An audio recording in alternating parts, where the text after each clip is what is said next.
आप देख रहे हैं आजाद वर्ल्ड इंडिया का हेडलाइन शो। आज है 1 जनवरी 2025। मैं हूं आदिल खान आजाद। दुनिया के सबसे बड़े अखबारों, दुनिया के सबसे बड़े पोर्टल से चुनी गई सबसे बड़ी खबरों में आज आप देखेंगे हिजबुल्लाह चीफ नईम कासिम कई दिन बाद आए सामने। कहा, हमने अपनी ताकत से दुश्मन को आगे बढ़ने से रोका। अमेरिकी प्रेसिडेंट इलेक्ट डोनाल्ड ट्रंप की हमास को खुली धमकी। कहा, जल्द वापस करने होंगे इजरायली होस्टेजेस। ईरान के सुप्रीम लीडर अली खामेनी ने कहा, रेजिस्टेंस का परचम रहेगा बुलंद, यमन और लेबनान की होगी फतह। और गजा में नए साल पर भी कत्लो गारत का सिलसिला जारी। बारिश ने बढ़ाई हजारों मुश्किलें। गजा में डूबे टेंट तो इजराइल में तैरने लगी गाड़ियां। चलिए करते हैं शुरुआत इस शो की हिजबुल्लाह के चीफ के बयान से। हिजबुल्लाह के सेक्रेटरी जनरल शेख नईम कासिम आज बहुत दिन बाद दुनिया के सामने आए। उन्होंने इस दौरान इजरायली फौज के पहिए जाम करने और लेबनान की हुकूमत को आईडीएफ के खिलाफ एक्शन लेने के लिए पंप किया प्रेशर। शेख नईम कासिम ने नए साल के पहले दिन यह कंफर्म किया कि हिजबुल्लाह ने दुश्मन के आगे बढ़ने के सिलसिले को मुकाबले के जरिए रोक दिया है। यानी हिजबुल्लाह ने अपनी बंदूकों के दम पर आईडीएफ को और इलाके कब्जाने से रोका है। और कहा नईम कासिम ने कि अब लेबनीज हुकूमत के पास यह मौका है कि वो अपनी ताकत का इस्तेमाल करें, उसे साबित करें।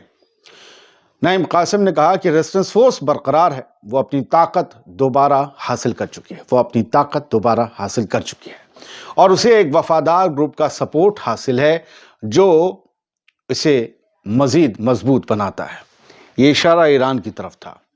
तेहरान में चौथे इंटरनेशनल कॉन्फ्रेंस में स्कॉलर मोहम्मद तकी मिसबाह यज़दी की इज्जत में दी गई अपनी ऑनलाइन स्पीच में शेख कासिम ने सदर्न लेबनान में होने वाले हमले को न सिर्फ स्टेट बल्कि इंटरनेशनल कम्युनिटी पर भी हमला करार दिया, इजराइल के हमले को। नईम कासिम के बाद अब बात डोनाल्ड ट्रंप की। डोनाल्ड ट्रंप अमेरिका के अगले सदर बनने से पहले इजराइल से प्यार जता रहे हैं और हमास को धमका रहे हैं। US president elect Donald Trump ने मंगल की रात को अपनी वार्निंग दोबारा दोहराई, जिसमें उन्होंने हमास से कहा कि वो गजा में कैद हुए होस्टेजेस को जल्दी रिलीज करें। ये कोई आग्रह नहीं था, गुजारिश नहीं थी, ये एक तरीके से वार्निंग थी और हुक्म था। फ्लोरिडा के अपने मार आ लागो रिजॉर्ट में न्यू ईयर ईव गाला के दौरान ट्रंप से सीएनएन रिपोर्टर ने पूछा था कि क्या उन्होंने हाल फिलहाल में Israeli prime minister Benjamin Netanyahu से सीजफायर और होस्टेजेस डील पर बात की है। इसके हवाले से बात रुक गई लगती है, ये कहा, सवाल किया रिपोर्टर ने सीएनएन के। तो इस सवाल के जवाब में ट्रंप ने क्या कहा? ट्रंप ने कहा कि हम देखेंगे, लाजिम है कि हम भी देखें। नहीं, उन्होंने कहा कि हम देखेंगे कि क्या होता है। और फिर कहा कि मैं कहना चाहता हूं कि उन्हें यानी हमास को जल्द ही इजरायली होस्टेजेस वापस देने चाहिए मतलब दे दो। ट्रंप ने पहली बार इस तरह की धमकी रिपब्लिकन नेशनल कन्वेंशन में जुलाई में दी थी और फिर पिछले महीने भी इस धमकी को दोहराया था। ट्रंप ने तब कहा था कि मेरे व्हाइट हाउस संभालने तक अगर होस्टेज डील नहीं की गई तो बहुत कुछ बर्बाद हो जाएगा। यानी ये हमास के लिए एक खुला और बड़ा अलार्म था और अब फिर से वही अलार्म बजाया गया है। अब ट्रंप ने अपनी इस धमकी को तीसरी बार उस वक्त में रिपीट किया है जब इजराइल और यूएस के ऑफिशियल्स ने यह कहा है कि ट्रंप के ऑफिस में वापस आने से पहले इजराइल और हमास के लिए होस्टेज डील तक पहुंचना मुश्किल है, क्योंकि नए राउंड की बातचीत फिर से थम गई है, रुक गई है। और इसकी वजह दुनिया जानती है, नेतन्याहू की अजब गजब शर्तें जिस पर हमास राजी नहीं है। चलिए सर बढ़ते आगे, देखिए क्या होता है। 1 जनवरी की खबर इन्ना की, $22 बिलियन की मिलिट्री एड 22 बिलियन डॉलर की ज़ायनिस्ट रिजीम को दी है अमेरिका ने।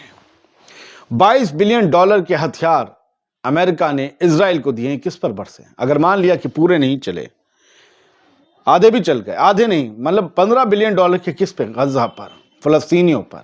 हर तरह का हथियार इस्तेमाल हुआ है। $22 बिलियन 22 बिलियन को अगर आप मल्टीप्लाई करेंगे इंडियन करेंसी में या अपनी करेंसी में तो आपको पता चलेगा कितने हजारों करोड़ रुपए का सिर्फ बारूद दे दिया गया इजराइल को, बम दे दिए गए इजराइल को। जाओ ताको, ये सारे सब कुछ। और इजराइल इसके लिए थैंकफुल है, जाहिर सी बात है। उसे जो चाहिए था अमेरिका उसे दे रहा है।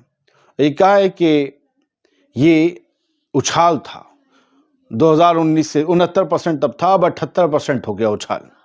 10,000 टन के वेपन दिए, 10,000 टन वजन के वेपन दिए गए हैं, 10,000 टन, 2.4 बिलियन इस रिजीम को। दिसंबर 2023 में, अकेले दिसंबर में 2.4 बिलियन के, 10,000 टन के, सोचिए कहां गिर रहे होंगे। और जो कुछ दिया गया है उसमें क्या क्या शामिल है? आयरन डोम के missile systems, precision guided bombs, CH-53 heavy helicopters, AH-64 Apache helicopters, 155 mm artillery shells, तोप के गोले, along with the bunker busting bomb and armor vehicles जिसमें सिपाही बैठकर जाते हैं, बख्तरबंद गाड़ियां, और बंकर बस्टर बम जो एक बिल्डिंग पर गिरती है तो उस बिल्डिंग के नीचे 3-4 बेसमेंट तक जाकर फूटती है, जो हसन नसरुल्लाह के केस में हुआ था। ये सब कुछ अमेरिका दे रहा है। अमेरिका चाहे तो गजा की भी ऐसी मदद कर सकता है, इतनी बड़ी कीमत के वहां पर एड भेज सकता है। नहीं, एक पुल, एक वो बंदरगाह बनाया था, वो भी बह गया। हम सब देख रहे हैं, हम सब देखेंगे। सब बढ़ते आगे। गजा में मौसम बहुत ज़्यादा कहर बरपा रहा है, लेकिन इजराइल में भी ये सितम जारी है। ये इजराइल की सड़कें हैं, जो इजराइल के कब्जे वाले इलाके हैं, उसमें एक अशदोद सिटी भी है, अशदोद शहर। वहाँ पर आप सड़कों को देखेंगे तो यहाँ गाड़ियाँ जो हैं सड़कों पर चल नहीं रही हैं, बल्कि तैर रही हैं। ये आप तस्वीरें देख रहे हैं। करंट रिपोर्ट ने बताया है कि वहाँ पर पूरी तरीके से पानी भरा हुआ है। रात में भी आप देखेंगे तो फेने फेने फेने दिख रहे हैं पानी के, वाइट। तो हर जगह इमारतों में, गाड़ियों में, कॉलोनीज़ में वहाँ पानी भरा हुआ है। ऐसा नहीं है कि सिर्फ गजा में है, लेकिन इनके पास ड्रेनेज सिस्टम है। गजा की तस्वीर बताएगी कि पानी जहाँ आता है वहीं जम जाता है, जज्ब हो जाता है, टेंट्स में घुस जाता है। ये पिछली रात जब बारिश हुई 31 दिसंबर की रात, तो ये आज 1 जनवरी की सुबह की तस्वीरें हैं, जो बताती हैं इनके लिए जीना और ज़िंदगी कितनी मुहाल हो चुकी है। छोटे छोटे बच्चे नंगे पैर हैं, कपड़े ठंड वाले उनके पास नहीं हैं, कपड़े भीग चुके हैं, चप्पलें भागते भागते फट चुकी हैं, घिस चुकी हैं ठंड में। हमारे आपके यहाँ सिर्फ मोजा उतार कर चप्पल से पैर निकाल कर बैठिए और आप फील कीजिए जितना ठंडा है उससे 10 गुना ज़्यादा वहाँ ठंडा है। ज़मीन गीली, खुला दूर तक, सर्द हवाएं और बारिश। बस तसव्वुर कीजिए और फिर दुआ कीजिए। बढ़ते आगे, ईरान के सुप्रीम लीडर साहब ने कुछ कहा है, और ये कासिम सुलेमानी साहब का जो है वो यौम शहादत आने वाला है 3 जनवरी, उसको लेकर कुछ प्रोग्राम्स होने वाले हैं। उसके लिए जो है बातचीत, मुलाकातों का दौर इनका चला। हमने कल भी इस सिलसिले में आपको एक खबर दिखाई थी। तो उन्होंने कहा कि हर वक्त वो रेजिस्टेंस के बारे में सोचते थे, और उन्होंने ये भी कहा, खामनेई साहब ने, कि रेजिस्टेंस का परचम बुलंद रहेगा हमेशा। रेजिस्टेंस कभी झुक नहीं सकता, टूट नहीं सकता। रेजिस्टेंस मूवमेंट चाहे हिजबुल्लाह का है, हमास का है, यमन के हाउथीज़ का है, ये लोग लड़ रहे हैं, ये लड़ाके हैं, ये दिल से लड़ रहे हैं। और जीत यमन के हाउथीज़ की होगी, लेबनान के हिजबुल्लाह की होगी, ये अली खामनेई साहब ने कहा। उन्होंने जो कासिम सुलेमानी है, उनकी शहादत का जो मौका आ रहा है, उनकी एनिवर्सरी आ रही थी 2000, आपको पता है कि 2020 में 3 जनवरी को उन्हें शहीद किया गया था इराक में, अमेरिका के ड्रोन ने किया था। तो ये कासिम सुलेमानी के बारे में कहते हैं कि उन्होंने हमेशा रेजिस्टेंस को वापस जिंदा करने की कोशिश की और करते रहे। मतलब वो फ्यूल करते रहे, भरते रहे उसे ताकत देते रहे। शहादत की एनिवर्सरी से पहले जनरल सुलेमानी को सम्मानित करते हुए, उनको इज्जत देते हुए ये सारी बातें कही गई। फिलहाल सर बढ़ते हैं आगे, बहुत जल्दी कुछ और खबरें ले लेते हैं। इजराइल ने लगातार गजा पर अपने हमले जारी रखे हैं। 17 फ़लस्तीनी खबर लिखे जाने तक उनकी शहादत की खबर थी अल जज़ीरा में, और फ़लस्तीनी लगातार मारे जा रहे हैं। उनके लिए नया साल हो या गुजरे गए साल का आखिरी दिन, सारे दिन बराबर हैं। 7 अक्टूबर 2023 से इजराइल के हमले उनके ऊपर जारी हैं, और इस दौरान कितनी दहशतगर्दी, कितनी हैवानियत और वहशत गजा में देखने को मिली, हम सब ने देखा है। अब तक 1 जनवरी की ये खबर इन्ना की है, थोड़ा हिलाती है उन लोगों को जिनके छोटे छोटे बच्चे होंगे, उन्हें और हिलाएगी। छोटे मासूम बच्चे, कुछ दिन से लेकर कुछ महीने तक के, जिन्हें इन्फेंट हम कहते हैं, 1091 मारे जा चुके हैं इजराइल के इस जेनोसाइड में। गजा के अंदर ये इन्ना की खबर कहती है। 1091 بچے، اور اب تو یہ ٹھنڈ سے مر رہے ہیں۔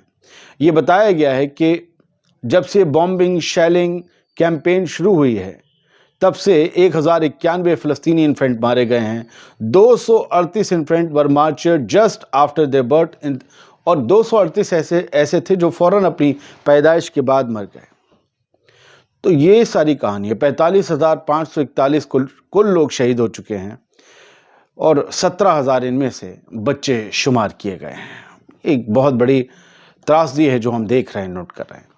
RT نیوز نے جن خاتون کی تصویر شیئر کی ہے، یہ ایک ہندوستانی ہے اور ان کو موت کی سزا ملی ہے۔ مڈل ایسٹرن کنٹری یمن جو ہے وہ انہیں موت کی سزا دینے جا رہی ہے۔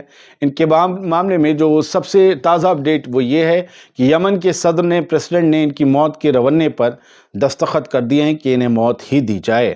نمیشا پریا ان کا نام ہے، یہ 36 سال کی ہیں، کیرل پلکڑ سے آتی ہیں۔ یہ وہاں پر ایک نرس کے طور پر کام کرتی تھیں۔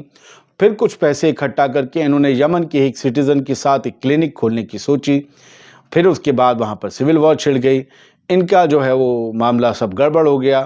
بھارت سرکار نے اپنے لوگوں کو وہاں سے نکال لیا، لیکن نمیشا وہیں رہیں۔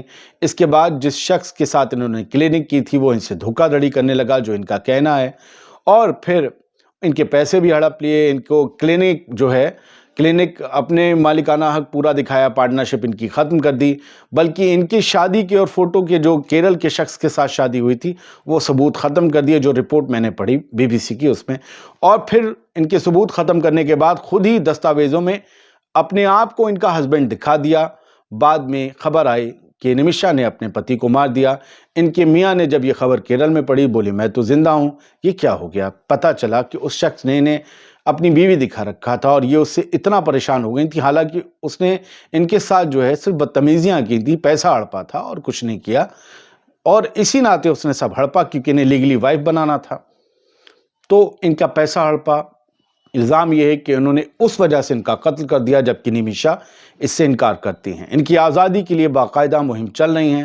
بھارت سرکار بھی پوری کوشش میں لگی ہے کہ نمیشا کو کیسے نہ کیسے بچا لیا جائے۔ حالانکہ ان کی موت پر راشٹرپتی کی طرف سے دستخط ہونے کے بعد ان کے لیے چانسز کم بچے ہیں، لیکن بالکل ختم نہیں ہوئے ہیں۔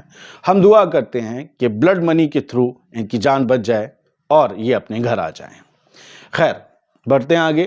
ولادیمیر پوتن کے حوالے سے خبر ہے، انہوں نے یہ کہا ہے کہ وہ کنٹریز جنہوں نے پورے کے پورے ملک تباہ کر دیے، وہ ہمیں ڈیموکریسی کے بارے میں لیکچر نہ دیں، بالکل بھی نہ دیں، یہ کہا گیا ہے۔ اور کم جونگ ان اور پوتن کے بارے میں خبر ہے، یہ نارتھ کوریا کے لیڈر کم جونگ ان نے پوتن سے کہا ہے کہ مجھے امید ہے کہ سال 2025 آپ کی ایک مہان جیت کا سال بنے گا اور رشین آرمی کی جیت ہوگی، نیو ناززم کی ہار ہوگی، یہ دنیا نئے نظام کو دیکھے گی۔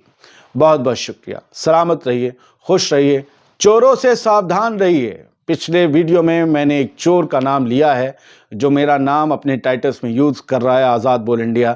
بہت سے لوگوں کی شکایت تھی، ہم آزاد بول انڈیا لکھتے ہیں تو وہ آ جاتا ہے، اس سے ساودھان رہیے۔ اس کا یہ فوٹو ہے، آپ دیکھ لیجئے، پچھلے میں بھی دکھایا تھا۔ اور دوسری بات، ہمارے نام سے بہت سے لوگ کالے چور تھمبنیل بھی لگا رہے ہیں۔ لوگ کہتے ہیں دکان چلانے دو، دھوکہ مت دو، میرا نام میرا طریقہ استعمال مت کرو، مجھ سے پوچھو، میں تمہاری مدد کروں گا۔ اگر تمہارے پاس 2 پیسے کی عقل نہیں ہے، میرے ویورز کے پاس مجھ سے زیادہ عقل ہے، ان سے پوچھ لو، وہ بتا دیں گے۔ لیکن چوری مت کرو، میرا نام استعمال مت کرو، ورنہ پھر بہت دور تک پیچھا کروں گا۔ بہت شکریہ، سلامت رہیے، خوش رہیے۔